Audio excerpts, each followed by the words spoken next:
چنانچہ نبی علیہ الصلوۃ والسلام کے اوپر جو شخص درود شریف پڑھتا ہے اللہ رب العزت اس کے بھی گناہوں کو معاف فرماتے ہیں۔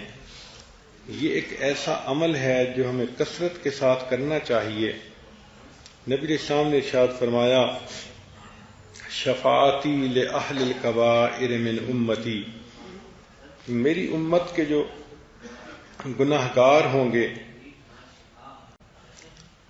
تو ان کبیرہ گناہوں کے جو مرتکب ہوں گے ان کے لیے میں قیامت کے دن شفاعت کروں گا۔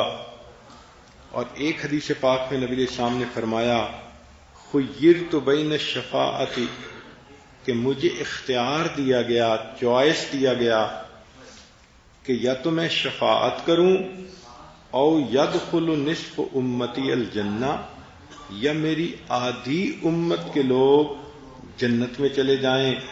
فاخترت الشفاعہ، نبی علیہ السلام فرماتے ہیں میں نے شفاعت کو چن لیا، لأنہا اعم واکفا، اس لیے کہ میری شفاعت کے ذریعے آدھی سے زیادہ امت جو ہے وہ جہنم کی بجائے جنت میں چلی جائے گی۔ سبحان اللہ۔ نبی علیہ الصلوۃ والسلام پر درود شریف پڑھنا اپنے غم کو ختم کرنا اور گناہوں کو معاف کرنا۔ چنانچہ حدیث پاک میں ہے ایک صحابی نبی علیہ السلام کی خدمت میں حاضر ہوئے، اے اللہ کے نبی صلی اللہ علیہ وسلم، میں آپ پر تیسرا حصہ وقت کا درود شریف پڑھ لیا کروں؟ فرمایا زیادہ کرو تو بہتر ہے۔ اے اللہ کے نبی صلی اللہ علیہ وسلم، میں آدھا وقت درود شریف پڑھ لیا کروں؟ فرمایا زیادہ کرو تو بہتر ہوگا۔ اے اللہ کے نبی صلی اللہ علیہ وسلم، میں 3/4 وقت آپ پر درود شریف پڑھ لیا کروں؟ فرمایا تم زیادہ کرو تو بہتر ہوگا۔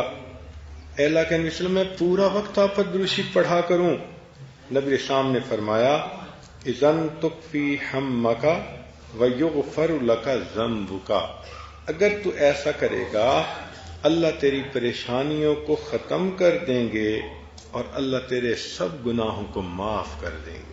سبحان اللہ۔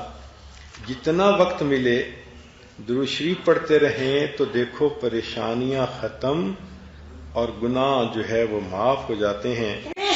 اس لیے فرمایا کہ جب دو دوست آپس میں ملیں، واقف لوگ آپس میں ملیں، ایک دوسرے کو سلام کریں اور اس وقت لم یتفرقا، سبحان اللہ۔